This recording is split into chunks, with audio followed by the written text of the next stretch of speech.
Hey everybody, welcome to another great episode of the OIG Roundtable. We got a lot to cover. We're all here. We're excited about this week's topic.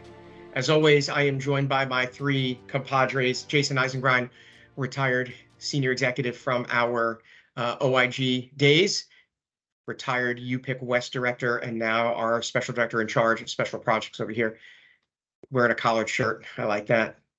Matt Kachansky, Jaysen's counterpart at HHS OIG and the retired Northeast UPIC director, and he's a manager on our SIU team, also wearing a collared shirt.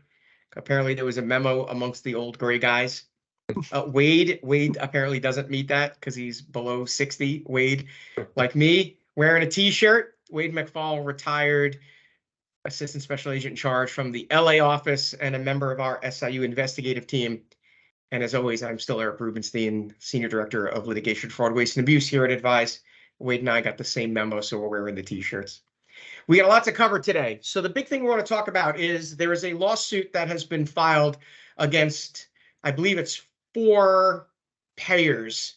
And without going into the sort of gross details, we'll kind of speak generically, but 2 individuals who were partners and involved in the purchase of a number of rural hospitals here in the United States, ultimately entered into agreements and put labs in these rural hospitals, and these labs were ultimately involved with performing urine drug testing. And in the rural hospital setting, there are a number of fraud cases that are out there around the country involving labs that get placed in rural hospitals. There is certain carve-out information out there that that reflects that on the payer side, payers reimburse at 100% of fee schedule under rural hospitals or critical access hospitals. It's a little bit of a separate set of rules that are out there. And long story short, 2 individuals were indicted. There was a hung jury on the first trial and an acquittal on the second trial. And the fraud scheme was that the urine samples were not actually being done at the hospital, that the hospitals were being used for what they call pass-through billing, which is a no-no, reflecting that the samples were actually being tested somewhere else, but that they were being reflective as being tested in the hospital to get that additional amount of money. So almost like a shell company where it was just being passed through. And ultimately, the 2 people that were charged were ultimately acquitted, and a lot of the issues that came out that resulted in what is now a lawsuit that it's been filed by the 2 now former defendants in this case against these 4 commercial payers is that these commercial payers colluded together to essentially stack the deck with false, fabricated, or misleading information that was then provided to the Department of Justice, and then DOJ relied upon that information to ultimately charge these people. And so the things that we want to talk about, and these are really the take-homes, is that this really is about preparation. When you read through the allegations, one of the allegations that's out there is that the data that was provided by DOJ had information that was not accurate. The big thing that came out in that complaint that's been filed against these 4 payers had to do with the fact that they were calling this what they're calling the 141/22 issue. 141 has to do with what they call type of bill on what's known as the UBO4. The UBO4 is the form that hospitals submit to payers. It's a CMS form that the payers have adopted for the submission of claims, and that's for whether a patient is inpatient, or even in some cases, when we're talking about these labs, for outpatient, or not even outpatient, just where the lab is doing the work, it goes on the UBO4, and they use what's known as this type of bill, which kind of gives you an explanation about what that claim is. The other issue is what's known as 22, which is place of service, which is outpatient. And what you'll typically see is on a CMS 1500 form, which is your typical like Medicare Part B claim form. Provider side is, place of service. So what most people are familiar with is place of service 11 on a CMS 1500, which is office. It's for provider. And so number one is it's preparation. One of the things that this complaint talked about, and we're not going to say that this complaint is founded, unfounded, right? We don't know the facts. We don't know the underlying information. We weren't part of any of the trials. We have not looked at all the documents. We haven't spoken to anybody. We've got a 20-page complaint or a 30-page complaint, whatever it is, that's talking about what these allegations are. And we just kind of take an empirical look because from an SIU perspective, it's all about preparation. And one of the things that stuck out with me is in the complaint, one of the things that's alleged is that one of the payers had made some overtures that what they called the 141/22 billing combination is quote unquote rare. And when I read that, the very first thing that came to mind was it's so rare that it's impossible.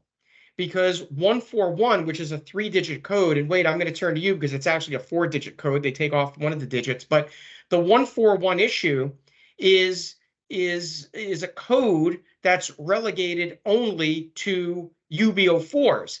And so, wait, I want to start to you because first and foremost is it's preparation.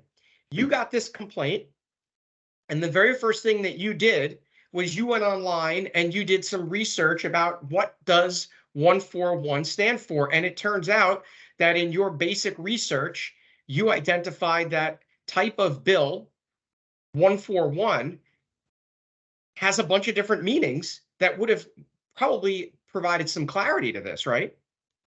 Yeah, I mean, I was more familiar with the CMS 1500 form than the UB04 just because of the type of work that I did in the past and frankly, the people that we just did more Part B than Part A.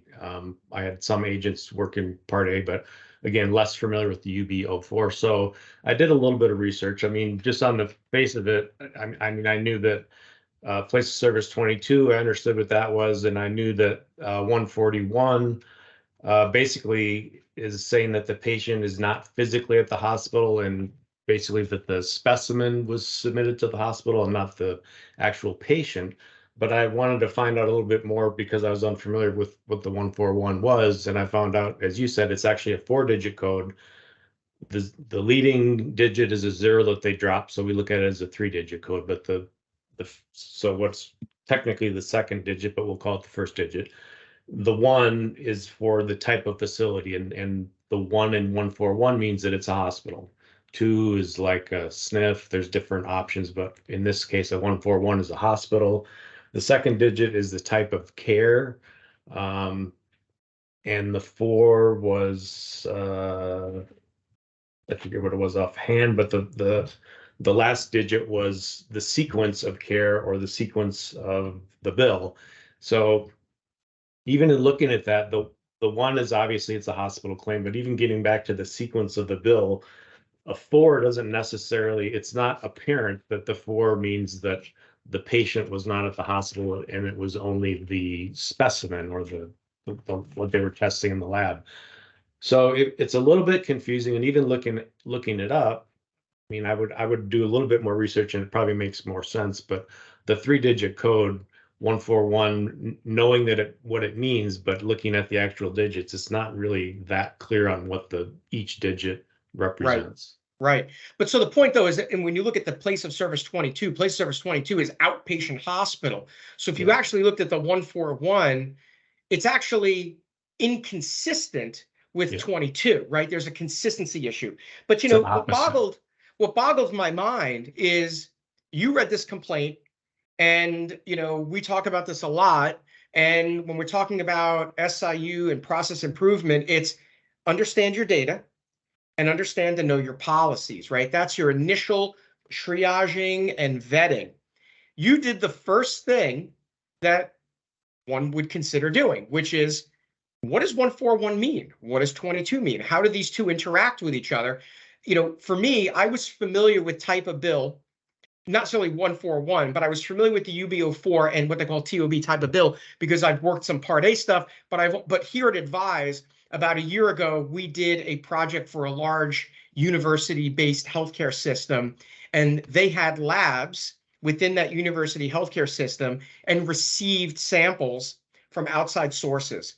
And we had one of our lab subject matter experts who has been qualified as an expert in state court previously. And she and I worked on a kind of a process document for this payer from a compliance perspective. And I became very familiar with type of bill. Like you, I did not do a lot of Part A cases when I was an agent, and they are nuanced. But I certainly understood that there was an inconsistency because I knew that place of service 22 was hospital, and I knew that that was a CMS 1500. But the point being is that you get this information, and then you say to yourself, you scratch your head and you go, well, this still doesn't make a lot of sense to me. And so the next piece of this is you then go and maybe reach out to someone at the MAC, the UPIC CMS. So Matt, I want to go to you because the next piece of this is interviews. You've done some investigative vetting, and you've clearly identified if you're Wade and you've got the good common sense that you see this as an issue. You then say, this doesn't make sense. This doesn't make sense. I don't really necessarily understand this. I've got to talk to people. And talking to people could be people at the MAC who do this work. It could be people on the payer, like in this case, maybe a commercial payer is paying this, but someone outside of the SIU, right? Someone in the payments section of this. But even getting down to, and just going back to Wade with this, is the issue here was that the samples were alleged to have come from outside, but were being billed, according to the complaint, were allegedly being billed as outpatient. You got to talk to people. You got to talk to people at the payer in enrollment, in payment, outside of payment integrity. You got maybe talk to a couple of patients. Like interviews become an important piece of that puzzle. Absolutely. With the 141.22, controversy, or the difference between them, I would go to someone in the claims adjudication department in those payers to find out how do these codes get generated? What do they mean when you see them? Is it possible to see them both on the same claim? But none of that was done. They relied on the spreadsheets that were generated by the payers rather than getting the original documents. And then their interviews were based on the false positives that those spreadsheets gave them in terms of, our crime is they're saying the services were done on an outpatient basis, but these patients never went to the hospital. So all of these claims are false. So when they talked to the patients, the only questions they asked them were, did you go to the hospital? And then, of course, they said no, because most of them were out of state. They were at rehab facilities. And so their answers were no. So like, easy peasy false claim, rather than asking them the real question of, did someone come and take a urine drug test? Was it used as part of your continuing treatment or rehab? And and then they have to do the follow-up questions. Where did those specimens go? And none of that was done because they relied on the false positives that initial data gave them. Right.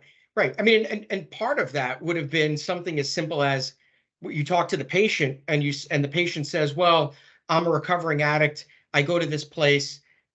And then your follow-up is going to be to go and interview someone at the place. Now, whether there's a nefarious relationship between the two, if there's an issue involving kickbacks or ECRA, right? So on the Medicare side, we've got kickbacks, the anti-kickback statute. You've got ECRA, which is the Eliminating Kickbacks and Recovery Act. In the lab space, it's very, very broad as far as that's concerned. So we're not even talking about the potential of there being a tainted claim from a kickback. That's not even what these people wound up going to trial for. These people essentially went to trial for healthcare fraud, alleging that they were submitting fabricated claims, claiming that they were getting the 100% reimbursement because of some outpatient that didn't occur. But one of the things that that came out in reading this complaint is that within the data analytics that was being done, this place of service code of 22 was put in by the payer, right? So Jaysen, I want to go to you because a lot of this comes down to, it's all about documents. And, one of the things that, we teach at Advize is that when you're doing an investigation, a review of documents will always lead to a review of other documents. Data will always lead to another set of data. Interviews will always lead to other interviews. But, what it appears that never occurred in this was that nobody bothered to actually get copies of the underlying claims, the actual claim, other than a spreadsheet with a billing history that was later identified as having information that was put in there. So, from a document perspective, like, to me, it doesn't sound like there's a heavy lift in going back to the payer and saying, hey, can you please give me a dozen of these UB04 forms, similar to where if we were in a trial with a Medicare case and we wanted to have representative examples of a CMS 1500, even though it's done through EDI, right, electronic data interface, you can still get it reduced to an actual form where you would have an actual document in which place of service 22 wouldn't have been there. Well, I hate to be my usual self of wanting to look at this from an operational and project management approach, but really that's what caused this, at the very least, opportunity for process improvement, or more than likely a non-conformity, right? Like, so the outcome was much less than optimal, and frankly put the individuals and the companies at risk over the lack of good operational procedures. So to your point, it's about the basics. It's about creating an investigative plan, which is based on an analysis and a review of, well, what is the concern, identifying the policies. And I guess if you're talking about from an agency that's a criminal investigative agency, of course, it would be the law that you're looking to prove. So what are the elements of proof that are needed? Start to strategize about what are the questions that you need to ask of witnesses to develop those facts and prove them.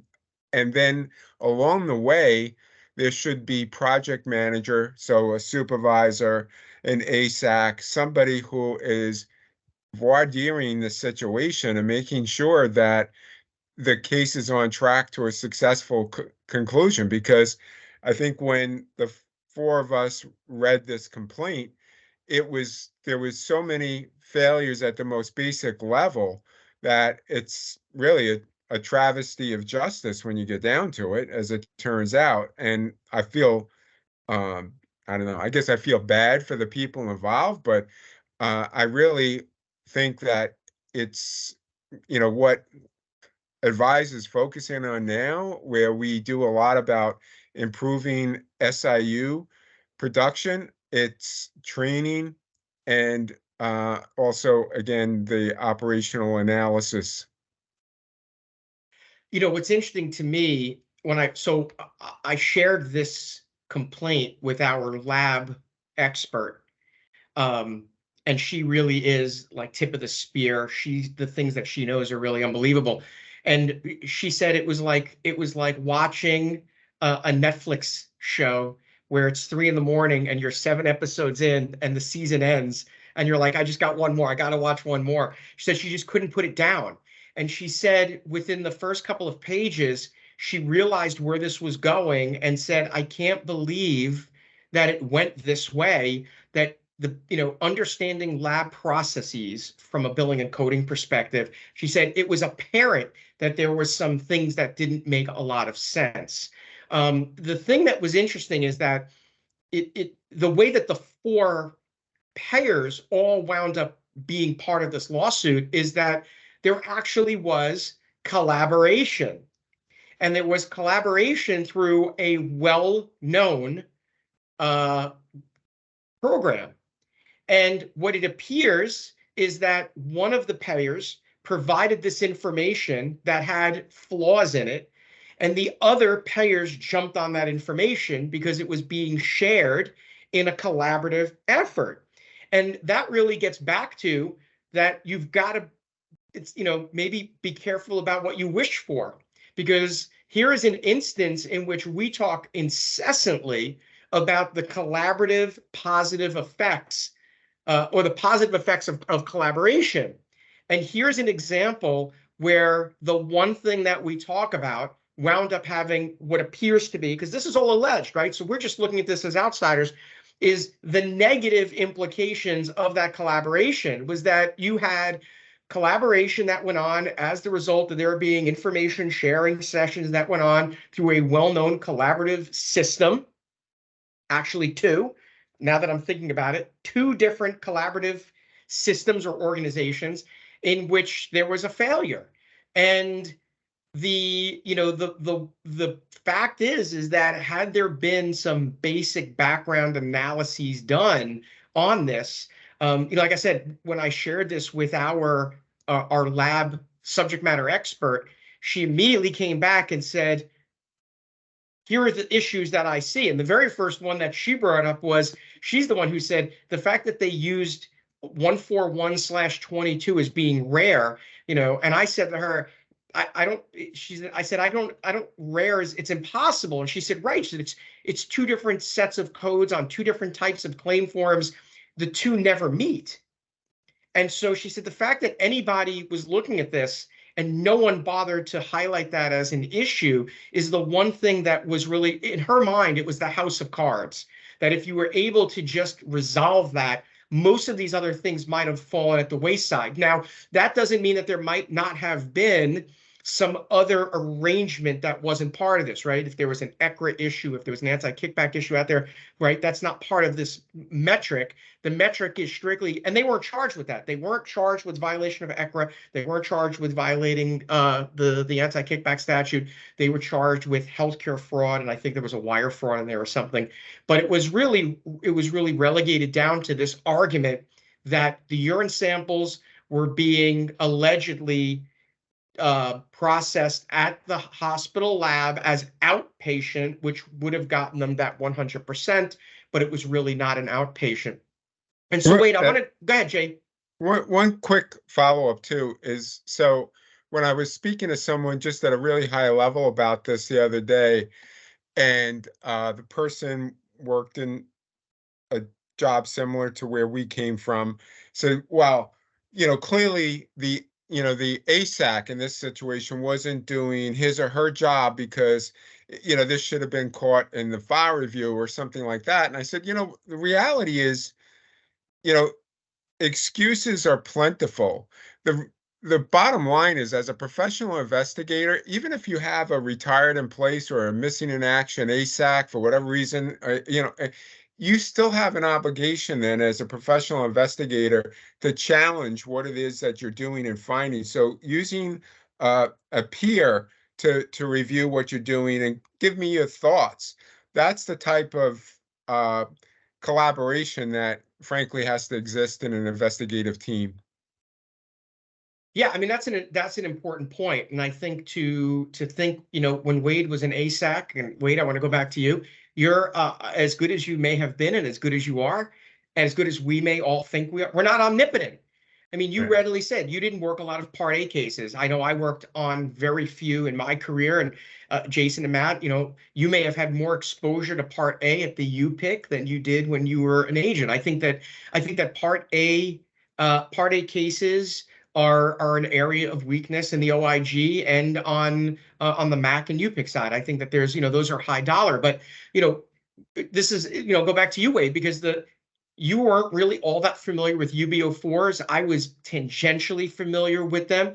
I've got a little bit more familiar with them in the past year or so doing my project. But, that being said, if an agent came to you with a case and you said, this is the thing, you wouldn't necessarily challenge the agent to say, well, what does 141 mean? And what is this? You're assuming that to use Jason's vernacular, your professional investigator is coming to you with actionable intelligence, one of my favorite phrases, to be able to, to understand where that is. But, you went after reading this complaint and you just did a basic internet search to see what these things meant, and it immediately didn't pass your stink test. And you probably haven't looked at a UB04 in most of your career, but it's a basic thing. But to kind of go back to what Jason's talking about, like as a professional investigator, when you're sitting as a supervisor, you almost, you're in a kind of a position where it's not so much challenging your people so much as it is just helping them in ensuring that the cases move along, right? Because you can't be omnipotent on these things. Yeah, and I think it depends too on the level of experience of the agent. If I'm doing a file review with an agent who's, new within a year, I might have more questions, or I might question more of the procedures that they're doing, or the approach they're taking, as opposed to, a 20-year veteran. But I think it goes back to the, you have to challenge to a certain extent, and maybe I wouldn't do research, but if I'm reviewing the case file, I should be asking the questions about, the difference between a place of service 22 versus a 141. Those are conversations that, should probably take place if it's not something that's, a lot of stuff is apparent because you see it in case after case, but if it's something that's a little bit of a different issue, it should be a conversation. But one of the other things I thought was interesting that I would point out, kind of off the topic a little bit, but you'd referred to this a couple of times, Eric, as the reporting was not accurate or flawed, but there was actually, if you look at it, and this goes back to having to like confirm data, it's not like the data was misinterpreted or something like that. There were like overt acts to add the place of service 22 field to those spreadsheets, which is kind of shocking. I think that it's not just like a misinterpretation. It's kind of almost like maybe things will come out further as we go hash through this and read into it further, but it's like an overt act, the type of thing you look for in a criminal case. It's like, Yeah, going ahead and adding that field when it, first of all, wasn't there, right, and doesn't belong there, and frankly is the opposite of a 141 type of bill. When I first started reading that, I think our first initial conversations were, did they really actually, add that? right. It's kind of hard to follow. Yeah, I was really, now again, this is a complaint, right? We haven't seen any underlying documents. We've seen snippets. There are some snippets of testimonial transcripts from the testimony. It's all allegations. But when I read that myself, I was like, holy cow. I'd love to be able to talk to the DOJ about this, to ask them, you had on the first trial, they had a hung jury. And I get it. Like, typically when there's a hung jury, DOJ will go and pursue it again.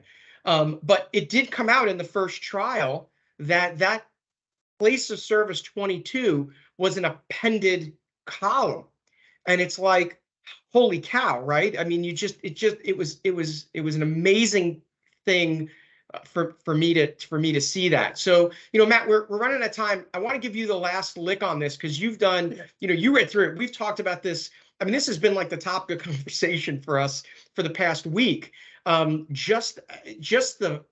If the facts that are in this allegation bear out, the optics of this are really unbelievable. And, and I want to give you the last word, but it just kind of goes back to Wade, like the 141-22 issue.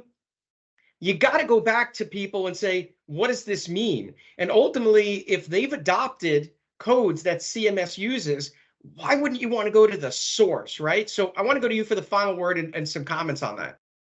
Yeah, that first step of verifying the information that's in front of you, that's simple information. What is this 141? What is 22? How did the 22 get into this claim? That the impact of not doing that is incredible, because you said it was a sad story because of the the impact on the defendants. They've lost their businesses and da da da da da. Think about the other side of that. The investigation went completely the wrong way. They weren't investigating what the right crime. We don't know if those other things had happened. So there might be that the defense knew that they had a tangential part of the case that they could confuse the jury with and get their clients off the hook for something that might have been a lot deeper than what was actually being investigated. Because if you look at the indictment, it was false claims, some wire fraud. It's also money laundering, and the whole thing about buying the hospitals under false pretenses to get them to bill for those things. Those things were never addressed because the investigation focused on where did the services take place. and that wasn't the issue, that was the crime, if there Right. was a crime. So you've Right. got a sad story that these people's lives were ruined, but you also have the sad story of, did these people get away with something that because of the investigation starting off on that wrong foot? So right, and that really gets to the heart of kind of this process improvement piece for SIUs, that you may have an allegation, and we teach this when we do our on-sites, is you may have an allegation that's unfounded, but other things may come out that the pivot, right? The pivot. Right. And that really is an important piece. So what I think ultimately the take home is, there may have been something going on here. The problem is that they were looking under the wrong rock. Right? Yep. We don't know. Could there have been a kickback issue? Could there have been an ECRA violation? You see that with these UDT labs. So it's not like we're saying something that's not a known thing, right? We see a lot in South Florida. There was a huge, the sober homes. Part of why ECRA was passed was to do this. This whole issue with the opioid, epidemic, and sober homes, and buying patients, and buying urine samples, and kickbacks. That's a whole dirty underbelly. And we don't know if that was, and that's not the discussion here, but there was certainly things that were glaring that are the discussion, that were just like, reading this, we're crazy. It's obviously, the complaint was just filed, I think, in March or April. It's fresh. It's just from the spring. There's a lot that's going to be uncovered. We're going to continue to track this and follow it. I mean, we could talk about this for hours. It is really a roadmap of, where preparation is important. Know your data, understand your data. Document reviews, interviews, like these are kind of the basic things for vetting a complaint, but also understanding where the direction has to go. It kind of gets, back to even, it was what Jaysen says, which is, you got to have some sort of a roadmap. You've got to have some plan. And I get it. Mike Tyson said very eloquently, everybody has a plan until they get punched in the face. I get that, and that happens. But it doesn't mean that you don't stay the course, which is basic investigative things. I mean, Wade puts it, for a guy who didn't work a lot of these cases, this was a foreign concept to all of us. He went in and looked up the basic thing. And the minute that he looked it up, he said, this doesn't make a lot of sense. That alone could have been the difference between whether someone was charged the way they were or not charged the way they were. They may have still been charged, but there might have been additional things that could have been done. So, we're going to continue to track this. We're going to continue to discuss this. It's definitely a topic of conversation that we're going to continue to have offline. As always, thanks for tuning in. Do your homework, do your research, vet your cases, vet your allegations. Again, if you're not getting our newsletter, hello@advize, ADVIZE health.com. Keep your eyes and ears open. Again, we've got our August LinkedIn Live coming up. Marshall Allen is going to talk a lot about his book. We're going to talk about SIUs. We just keep doing this stuff. We'll keep doing it. I look forward to seeing you guys on the next episode next week. Thanks for tuning in. We'll see you at the next one. Thanks, See you all. everybody.